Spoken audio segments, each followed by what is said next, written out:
দেখুন, আমি অত্যন্ত মানে দুঃখের সঙ্গে বলছি, এটা অত্যন্ত অমানবিক এবং আমি বলবো যে অন্যায়ভাবে করা হয়েছে। সুদীপ বাবুর সঙ্গে অন্যায়ভাবে এই ধরনের একটার পর একটা তারা বিজ্ঞপ্তি দিয়ে ওনাকে এই হোস্টেল ছাড়ার জন্য বাধ্য করছে। এই হোস্টেলটা এমএলএ হোস্টেল হিসাবে চিহ্নিত, আজও কোনো নোটিফিকেশন নেই। ছোট্ট একটা সাইনবোর্ড লাগানো আছে, এইটা স্টাফ কোয়ার্টারের জন্য বিধানসভা আন্ডার কনস্ট্রাকশন বলে ওনারা একটা সাইনবোর্ড লাগিয়েছে, কিন্তু এখন অব্দি কোনো নোটিফিকেশন নেই। তাহলে ধরে নিতে হবে যে এটা আমাদের এমএলএ হোস্টেল এখনো। তাছাড়া সুদীপ বাবু সিনিয়র একজন লেজিসলেচার, বাই ইলেকশন ধরলে এটা 7 বারের উনি বিধায়ক। আজকে এই বিধানসভার যারাই এমপিতে বিধায়ক রূপে আছেন বা নতুন আবাস দলে যারা আছেন, এটা ঠিক যে কিছুটা বয়সের কারণ, কিছুটা অবস্থানগত দিক থেকে সেখানে ম্যাচিং এর একটা অভাব।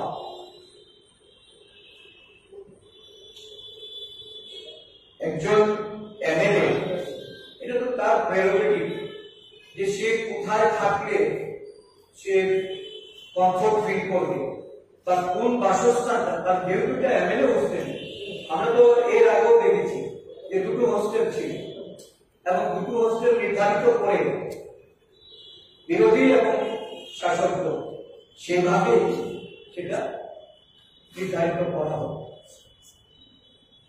কিন্তু এর পেছনে আমি মনে করি একটা গভীর ষড়যন্ত্র আছে।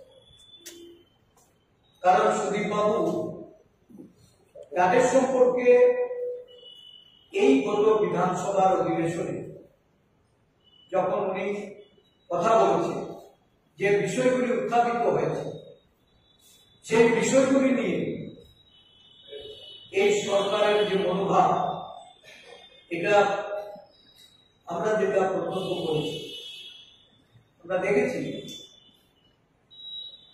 কোন একটা খবরের কাগজে কেন বড় করে বিশদ রূপে সংবাদ পরিবেশন করা হয়েছে এবং এই পরিবেশনার দায় কারো কারোর উপর পড়তেছে।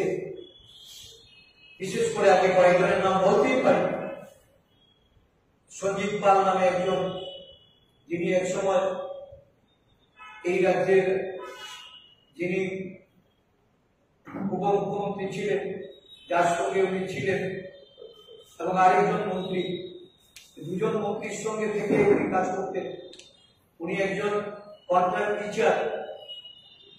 ওনাকে একটা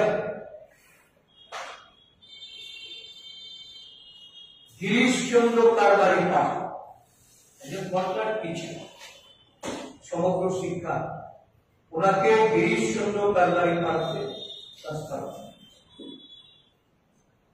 সঞ্জীব বিশ্বাস আরেকজন কন্ট্রাক্ট টিচার, যাকে 10টা লট